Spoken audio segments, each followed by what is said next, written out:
Kaya naaawa po ako ngayon sa sitwasyon ni Master Sergeant Gutesa dahil ginawa siyang sinungaling. Ang proseso po kung paano ninakaw ang pera sa kaban ng bayan ay pwede nating inarawan sa prosesong ito.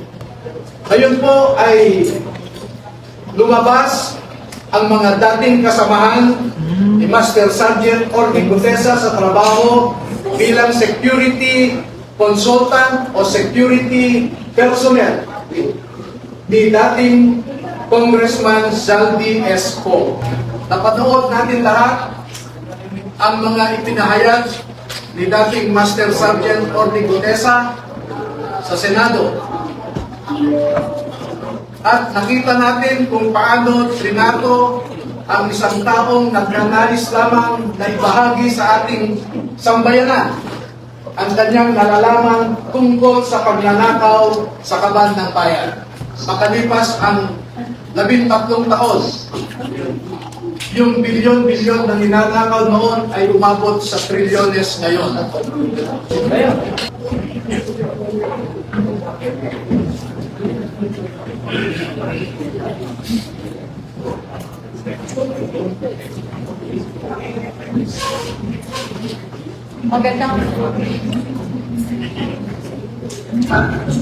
Magandang umaga sa inyo lahat.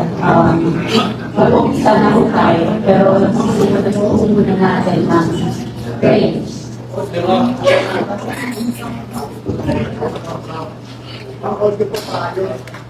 Umpisa natin ang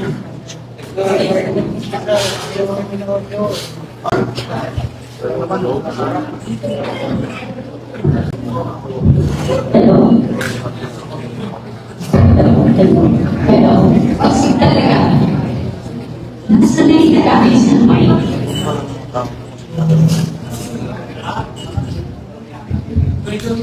Sabiman.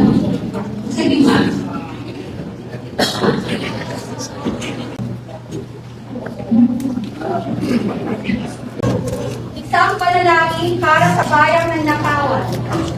Sa bawat sentimong ibinunsa mula sa kaban ng bayan, may isang batang nagugutom, may isang pasyenteng hinagapat at may isang pangarap na ninakawan ng kinabukasan. Panginoon, masdan mo ang Pilipinas. Ipinalangin namin ang mga kababayan namin na biktima ng kasakiman. Sila na ang tanging bawal ay pagod at tapat na paggawa, ngunit pinagsasamantalahan ng mga taong lalasing sa kapangyarihan. Para sa mga tiwali, hinihiling namin o Diyos na sa araw na ito ay wakasan mo na ang kanyang pagkakali-kalian. Ipakita mo sa kanila ang posisyon ay hiram lamang, di namamana. Bigyan mo sila ng leksyong hindi nila malilimutan. Isang paghukob na magtutuwid sa kanilang baluktot na buti. Huwag mo hayang magpatuloy ang kanyang pagpapakasasa habang ang bayan ay nagdurusa. Para sa mga lumalaban, protektahan mo ang mga matatapang na tumatayo laban sa katiwalian. Magsilbi ka nawa nilang palasad laban sa panganib at boses sa gitna ng katahimikan. Tapusin na ang sumpa ng korupsyon. Naway bumuo ang mga buong na itinayo sa nakaw na yaman. At muling bumangon ng isang bansang pinamumunuan ng mga taong may takot sa iyo at tunay na pag-ibig sa kapwa. Ang kapangyarihan galing sa masama ay parang pusok na lilipas din. Ngunit ang katarungan ng langit ay hindi nagtutulong. Sabi sa Kawikaan 22-23, huwag mong pagnakawan ng dukha dahil siya'y dukha o apihin man ang nagdadalang hatid sa pintuan. Sapagkat paglalaban ng Panginoon ang kanilang usapin at kukuha ng buhay na mga nagnakaw sa kanila. Maraming salamat po. Amen.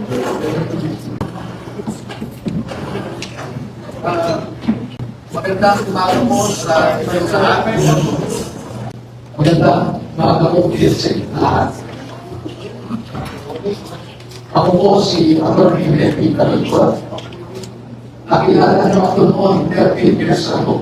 Tungkol sa Biyat Islam. Yung Napoles Islam. Ito po ang napunta sa bilyon-bilyon na away in the past 30 years. Akala namin ay magkakaroon ng pagbabago ang ating mga opisyal sa gobyerno. Ngunit, makalipas ang 13 taon, yung bilyon-bilyon na ninanakaw noon ay umabot sa trilyones ngayon. Nasadlak tayo sa mas mabigat na problema.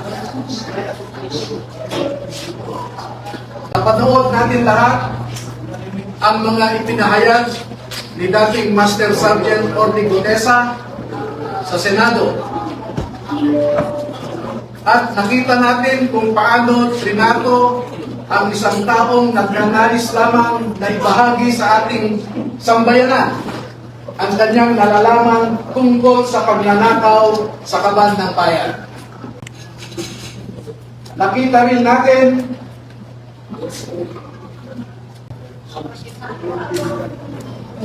nasaksihan din natin lahat ang mga proseso na naganap sa ICI na inatasan na mag-investiga tungkol sa corruption sa infrastructure.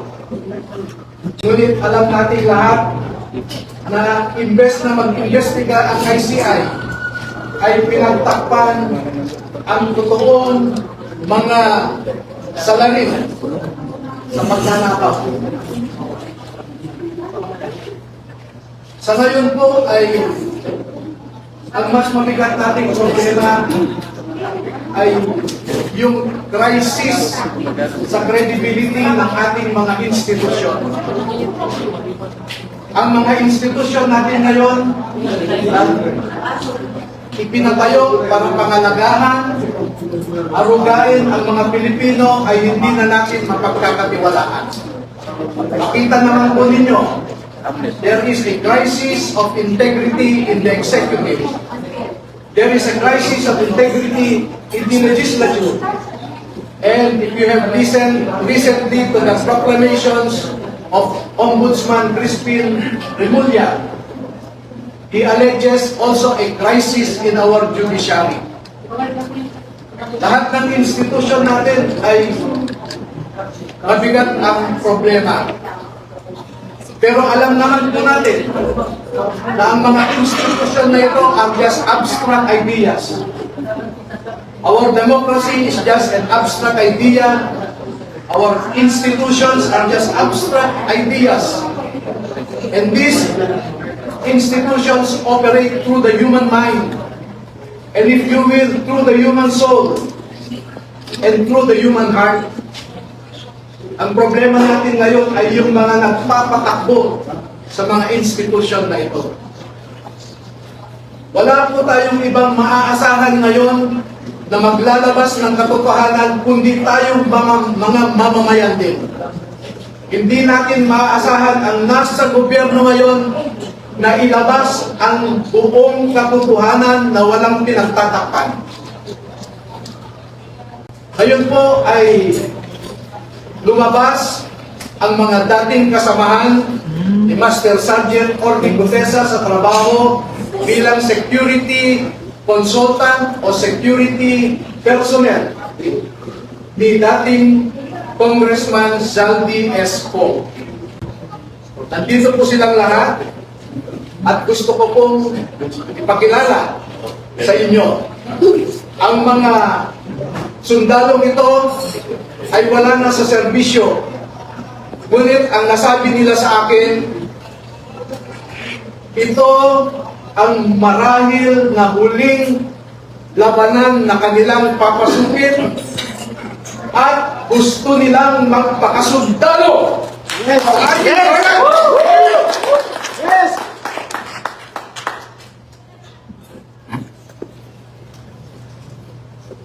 Tinatawag ko po isang magiting na Pilipino, si Bernard Tube.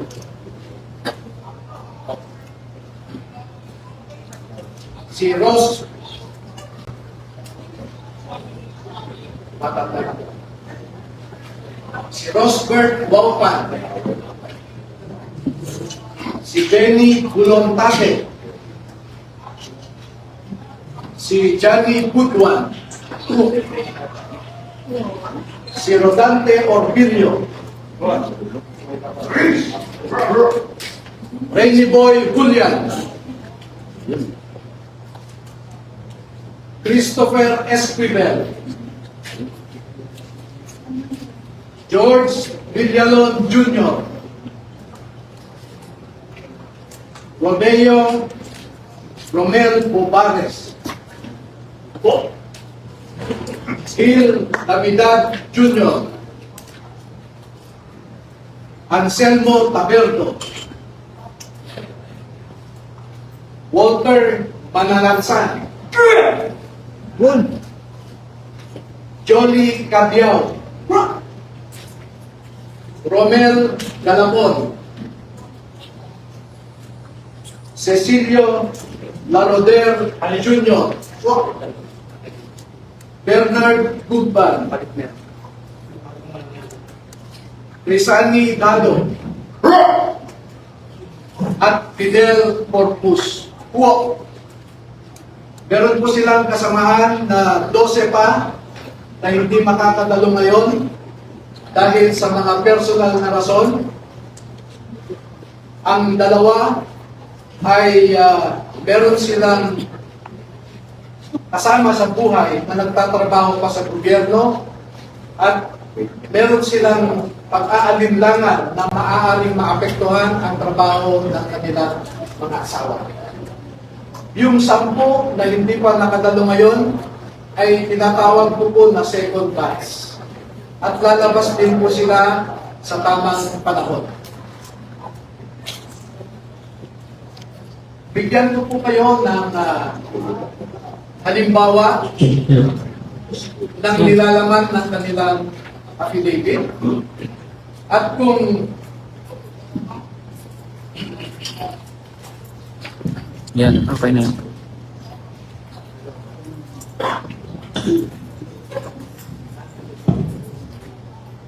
ang proseso po kung paano ninakaw ang pera sa kaban ng bayan ay pwede nating ilarawan sa proseso ito.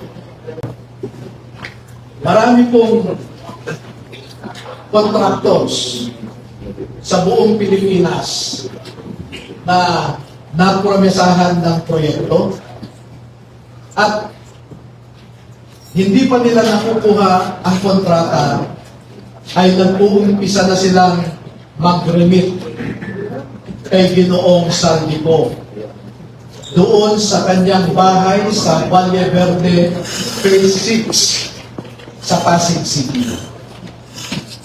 At daan-daan na maleta ng pera ang dumarating doon. Merong employee si Ginoong Zaldico na binibilang ang mga pera na dumarating sa Valle Verde 6.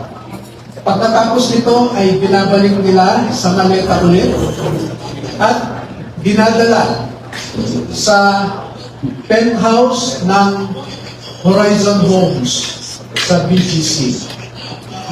At mula sa Horizon Homes, doon na manggagaling ang ibinibigay sa iba't ibang mga politiko at mga personalidad sa ating lipunan.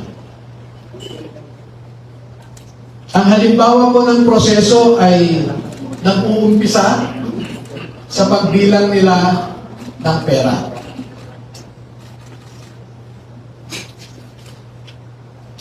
Ang susunod po,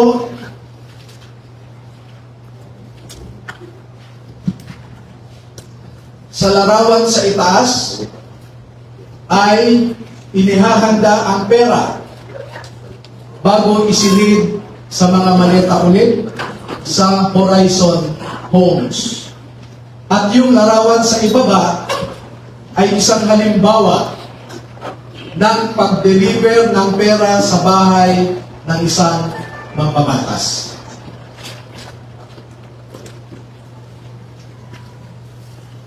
Makikita po ninyo na may nangyari kay Master Sergeant Gutesa.